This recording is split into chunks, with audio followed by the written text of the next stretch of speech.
Hey, come see us on tour. We'll be in Tempe, Arizona, Burbank, California, and we're going to be in Honolulu, January 11th. Go to jimmydore.com for a link for tickets. So this is the former head of the EPA. Now, you think Democrats and lefty liberals would love the head of the EPA.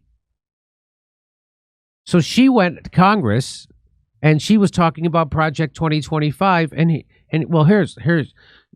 She's the director of the Center for Energy and Conservation at Independent Women's Forum. What?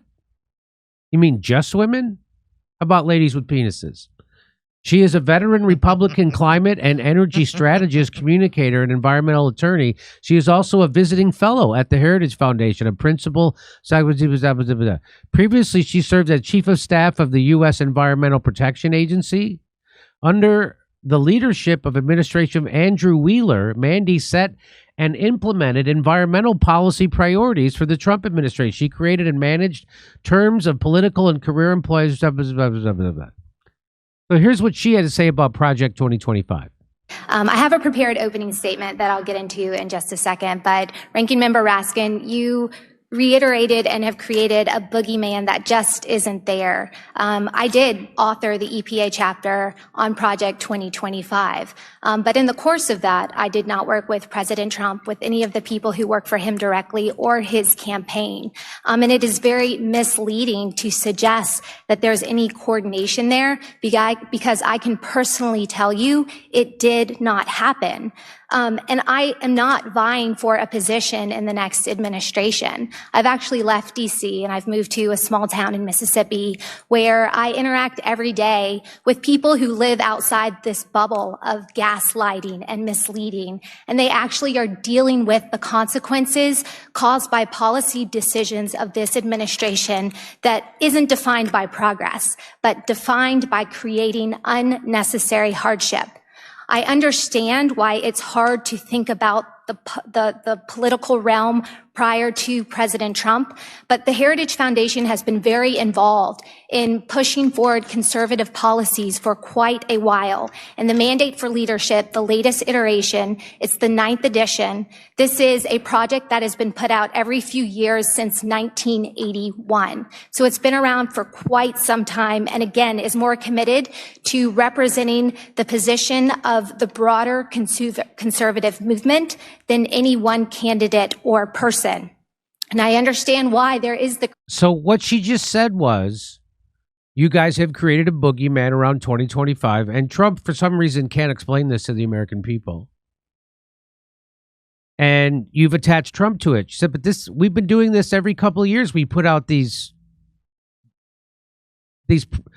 Project 2025s. This comes from the Heritage Foundation. By the way, that's the exact same place that Barack Obama's healthcare plan came from, the Heritage Foundation. So she's saying this is what we do. I wrote that, the EPA section of 2025, what they wanted to. Trump had anything to do with it. And she says you have to create a boogeyman. Of course they do. They have to create Trump and to be a boogeyman, or else you'll vote for him. Person.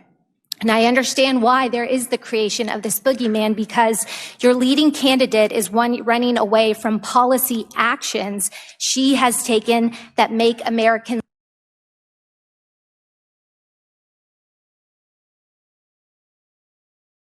So there you go. Former chair of the EPA.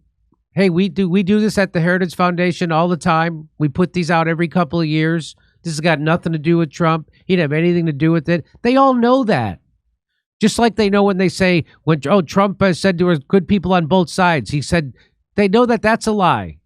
Because they're saying he said neo-Nazis and white supremacists were good people. That's not what he said. He denounced those same people in that same speech.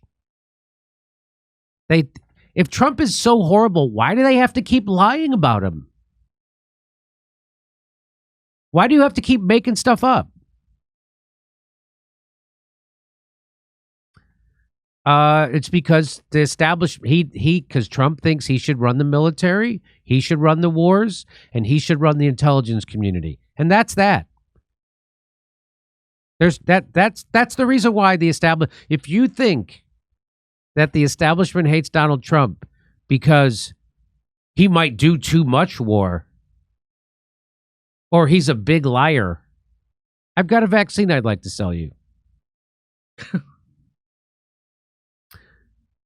I don't understand why Trump and J.D. Vance can't. It's because half the Republican Party's against him also. I mean, the establishment Republican Party. They all work for the same people.